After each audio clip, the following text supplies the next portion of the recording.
Two carrier strike groups already hold position in the Middle East. USS Abraham Lincoln commands the Arabian Sea. USS George H.W. Bush has crossed the Atlantic and entered the Mediterranean. Between them, more than 150 combat aircraft, 2 nuclear reactors, and roughly 10,000 sailors. The most concentrated naval firepower since the Iraq invasion of 2003. And yet, on the same day, the Pentagon did something that makes zero tactical sense if you are only thinking about bombs.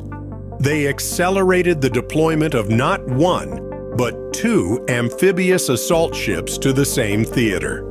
USS Tripoli, already transiting the Indian Ocean from Japan with 2,500 Marines of the 31st Marine Expeditionary Unit, and USS Boxer, pulling out of San Diego 3 weeks ahead of schedule with 2,500 Marines of the 11th Marine Expeditionary Unit. 2 ships, 5,000 Marines. 6 amphibious vessels in total when you count the escorts. All converging on the Persian Gulf while 2 supercarriers are already there doing the bombing. The pundits call it reinforcement. They call it escalation. They are wrong on both counts. You do not reinforce a bombing campaign with ships designed to put boots on coral. And you do not escalate by sending troop carriers to a fight your aircraft are already winning. You send amphibious ships when you intend to take something. And what CENTCOM intends to take requires 2 specific ships for 2 specific reasons that have nothing to do with firepower and everything to do with a design decision the Navy made a decade ago that everyone called a mistake. Until now. If you are proud of these men and the machines they operate, type proud in the comments. Subscribe to Navy Decoded. We do not sell narratives here, we sell engineering. To understand why the Pentagon needs both ships, you first have to understand what each one can and cannot do. Because these are not the same ship. They are not even the same species. Start with Tripoli. USS Tripoli, LHA-7, is an America-class Flight 0 amphibious assault ship, 844 feet long, 44,000 tons. From the waterline up, she looks almost identical to a small aircraft carrier. Flat deck, island superstructure, aircraft elevators. And that is not an accident. When the Navy designed the America-class Flight 0, they made a decision that drew fire from Congress, Marine Corps generals, and defense analysts for over a decade. They removed the well deck. The well deck is the ballast-flooded chamber at the stern of an amphibious ship. It is how you launch LCAC hovercraft. It is how you deploy amphibious combat vehicles. It is how you put heavy equipment on a beach. Every amphibious assault ship since the Second World War has carried one. It is the identity of an amphib. Removing it is like engineering a cargo truck and forgetting the bed. The Navy removed it anyway. Why? Because the space that the well deck occupied was converted into an enlarged hangar, expanded aviation maintenance facilities, and 290,000 additional gallons of JP-5 jet fuel storage. The result is a ship that can carry and sustain up to 20 F-35B Lightning II stealth fighters simultaneously. In April 2022, Tripoli demonstrated exactly that, loading 20 F-35Bs and operating as what the Navy calls a Lightning carrier, a stealth aircraft carrier disguised as an amphibious ship. On paper, a brilliant innovation. In practice, it means Tripoli can put 20 stealth fighters over any target on Earth within range. What it cannot do is put a single Marine on a beach, not one hovercraft, not one landing craft, not one amphibious vehicle. If you need to take an island, Tripoli can bomb everything on it. but she cannot deliver the Marines who walk in after the bombs stop falling. This is the ship the Pentagon sent first. She departed Sasebo, Japan in early March, transited the South China Sea, passed through the Strait of Malacca, and entered the Indian Ocean. She carries the 31st Marine Expeditionary Unit, approximately 2,500 Marines, along with escorts USS New Orleans and USS San Diego. Her F-35Bs flew combat air patrol and strike coordination missions during the opening phase of Operation Epic Fury. She is doing exactly what she was designed to do, killing things from the air. But she cannot solve the problem that comes next. Now look at Boxer. USS Boxer LHD-4 is a Wasp-class amphibious assault ship, commissioned in 1995, 31 years old, a full generation older than Tripoli. And here is the detail that explains everything. Boxer has a well deck, a 267-foot-long ballast chamber at the stern that can flood to a depth of 10 feet and launch 3 LCAC air cushion landing craft, each capable of carrying a 60-ton M1 Abrams tank at 40 knots across open water onto a beach. Boxer can deploy amphibious combat vehicles directly into the sea. She carries a full aviation combat element, including F-35Bs, V-22 Ospreys, CH-53 heavy lift helicopters, Cobra attack helicopters, and Huey utility helicopters. She has a vehicle storage area that holds everything from Humvees to light armored vehicles to engineering equipment. Boxer does not carry 20 stealth fighters. She carries fewer aircraft because the well deck takes up space that Tripoli converted into hangar and fuel storage. But Boxer can do something Tripoli cannot. She can put 2,500 Marines and their equipment on a piece of ground that does not belong to them. From the sea, without a port, without a runway, without permission. That is why you need both ships. Tripoli kills what is on the island. Boxer puts Marines on the island after everything on it is dead. One without the other is half an operation. Together, they are the complete amphibious assault package that the Navy split into 2 hulls when it removed the well deck from the America class a decade ago. The Navy knew this was a risk. When the Flight Zero design removed the well deck, the 2005 Early Operational Assessment criticized the decision for crimping what it called a fundamental amphibious capability. Marine Corps generals warned that you cannot conduct a contested amphibious landing with helicopters alone. Heavy equipment, armored vehicles, engineering gear, fuel bladders. The tonnage of war requires surface connectors moving from ship to shore at scale. An Osprey carries 24 Marines. An LSAC hovercraft carries a 60-ton tank. Those are not interchangeable capabilities. Congress demanded answers. The Navy's response was the Flight 1 redesign. The third ship in the class, USS Bougainville LHA-8, will restore the well deck. Scheduled for delivery in August 2026, but Bougainville is not here yet. She is sitting in a shipyard in Mississippi, delayed by labor shortages and budget changes. The ship that fixes the design flaw will arrive months after the war that proved the flaw was real. And so, the Navy sends Boxer.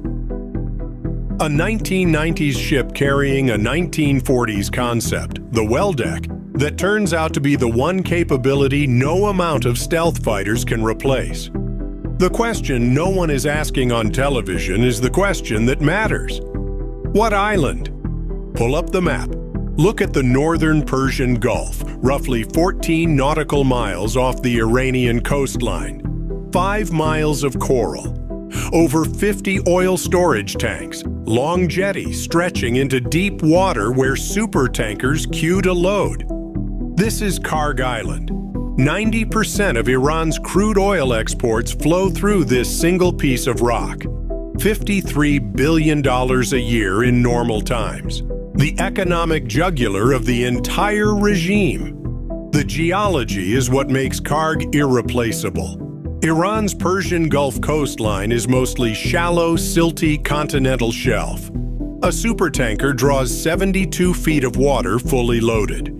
Try to dock one along most of Iran's coast, and it runs aground a mile offshore. Karg is a coral outcrop where the seabed drops off steeply at the edges, creating natural deep water access that Iran could never engineer elsewhere. The physics of draft versus depth concentrated 90% of Iran's oil exports on this single 5-mile island. Not by choice, by geology. Iran spent decades trying to build an alternative. The Gorajask pipeline runs roughly 1,000 kilometers to a terminal on the Sea of Oman, bypassing Hormuz entirely. Design capacity 1 million barrels per day. Actual operational capacity roughly 300,000. One test shipment in October 2024. That is all.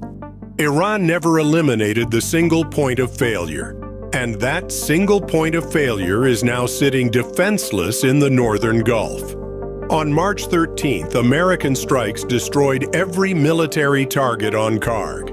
Radar stations, missile bunkers, naval mine storage, fast attack boats, the runway, everything. But the oil infrastructure was deliberately spared. We covered the engineering of that decision in a previous video. The oil tanks still stand. The loading jetties still function. The pipelines still connect to the mainland. America proved it could destroy Karg's military capability while preserving its economic value. But preserving is not the same as controlling. Right now, Karg sits in a gray zone. Iran's military assets on the island are destroyed, but Iran still technically controls the territory. Iranian personnel are still on the ground. The oil infrastructure is intact but idle because Hormuz is closed and no tankers are loading. The island is a $53 billion asset sitting in no man's land. Axios reported on March 21st that the Pentagon is actively considering plans to blockade or occupy Karg Island. Not bomb it further, occupy it. Take physical control of the most valuable 5 miles of coral on Earth. And you do not occupy an island with aircraft carriers. You occupy it with Marines. Marines who arrive on hovercraft launched from a well deck. Now, the geometry makes sense.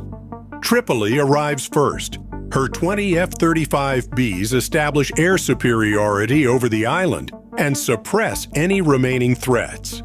Stealth aircraft operating from a ship that looks like an amphib but fights like a carrier. She provides the umbrella. Boxer arrives weeks later with the 11th Marine Expeditionary Unit. Her well-deck floods. LCAC hovercraft roar out of the stern, each carrying vehicles, equipment, and Marines across the shallow water onto Karg's coral shoreline. CH-53 heavy lift helicopters carry equipment that is too large for the hovercraft. V-22 Ospreys deliver Marines to inland positions. Cobra gunships provide close air support. The Marines fan out across 5 miles of island, secure the oil infrastructure, establish a perimeter, and plant an American flag on the most strategically valuable piece of real estate in the Persian Gulf. That is why you need 2 ships. Tripoli is the hammer. Boxer is the hand that picks up what the hammer is broken. The hammer alone leaves rubble. The hand alone gets shot. Together they execute an amphibious seizure of a defended island, which is the single most complex military operation any force can attempt. And the only reason you need 2 ships to do what 1 ship should be able to do alone is because of a design decision made in a conference room in Washington over a decade ago. Run the numbers. Boxer left San Diego on March 18th. Her amphibious ready group includes USS Portland and USS Comstock. Together, they carry approximately 4,000 personnel, including 2,500 Marines. The Boxer ARG must transit from San Diego through the Pacific, through the Strait of Malacca or an alternative route, across the Indian Ocean and into the Persian Gulf. At standard transit speed, that journey covers roughly 10,000 nautical miles. An amphibious ready group does not sprint. It travels at the speed of its slowest ship, typically 15 to 18 knots. Refueling stops, straight transits, and operational security requirements add time. Estimated arrival in theater is mid-April, 3 weeks minimum. Tripoli is already closer. She transited the Malacca Strait on March 17th and was expected in Middle East waters by late March. Her F-35Bs are likely already flying missions. But Tripoli without Boxer is a lightning carrier without an amphibious capability. She can bomb Karg. She cannot take Karg. The timeline reveals the strategy. Tripoli arrives and establishes air dominance over the target area. For 2 to 3 weeks, she operates as a strike platform while Boxer closes the distance. When Boxer arrives, the theater has been shaped. Air defense eliminated, naval threats neutralized, surveillance established. The island has been photographed, mapped, and cataloged by every sensor the United States possesses. When the order comes, if the order comes, the transition from air campaign to amphibious assault happens within hours. That is the engineering of sequential deployment. You do not send both ships at once because you do not need both capabilities at once. You need air first. You need ground second. Tripoli delivers the first. Boxer delivers the second. And the gap between their arrivals is not a delay. It is the preparation phase. There is one more detail that reveals how urgent this deployment is. USS Boxer held a change of command ceremony on March 13th. Captain Eli Auer relieved Captain Jason Tumlinson as commanding officer. 5 days later, on March 18th, Boxer pulled out of San Diego for a war zone. 5 days. In normal Navy operations, a new commanding officer spends weeks learning the ship, the crew, the readiness state, the maintenance issues. You do not send a ship to war with a captain who has been aboard for 5 business days unless you have no other choice. The Navy had no other choice because Boxer was the only Wasp-class amphibious assault ship available on the West Coast, with a certified Marine Expeditionary Unit embarked.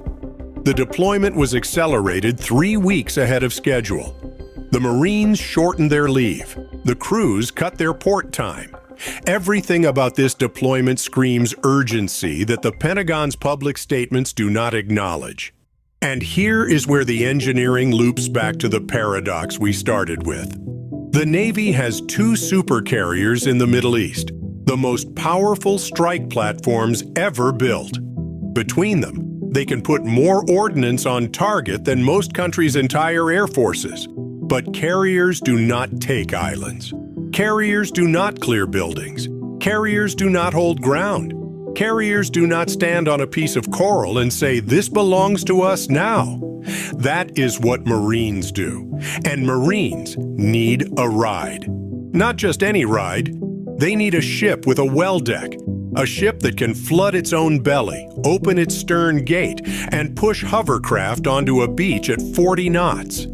There is exactly one ship in this deployment that can do that. USS Boxer, the older, smaller, less glamorous ship that the Navy designed in the 1980s, with the one capability that 21st century ship designers decided was obsolete. Until a 5-mile coral island in the Persian Gulf proved them wrong. If this kind of breakdown, where we strip the headlines and read the engineering underneath, changes how you see these events, subscribe to Navy Decoded, because here is where we close the loop. Return to the question we asked at the beginning. Why send 2 amphibious ships when you already have 2 carriers? Because carriers and amphibious ships are not the same weapon. A carrier is a fist. It strikes from a distance and withdraws. An amphibious ship is a hand. It reaches out, grabs, and holds. America has been punching Iran for 24 days. 9,000 strikes, 140 ships destroyed. The fist has done its work. But punching does not give you control of a $53 billion island. For that, you need to reach out and grab it. And to grab it, you need 2 ships that were designed for 2 different missions, but together form the one capability that only the United States Marine Corps can deliver: an assault from the sea onto a defended shore. Tripoli is the ship the Navy wanted. Boxer is the ship the Navy needs. And right now, both of them are converging on the same body of water, carrying 5,000 Marines for a mission that nobody in the Pentagon will confirm, but the engineering makes obvious. You do not accelerate a deployment by 3 weeks, shorten a captain's turnover to 5 days, and send a 31-year-old ship halfway around the world for a bombing campaign that aircraft carriers are already winning. You do that when you plan to take something. And the only thing worth taking in the northern Persian Gulf is a 5-mile piece of coral that geology made irreplaceable and 40 years of Iranian investment made invaluable. And there is one more dimension that makes Karg worth seizing rather than simply bombing. 12 Iranian-manufactured mines sit on the seabed of the Strait of Hormuz right now. Maham 3 and Maham 7 limpet mines, confirmed by U.S. intelligence officials this week.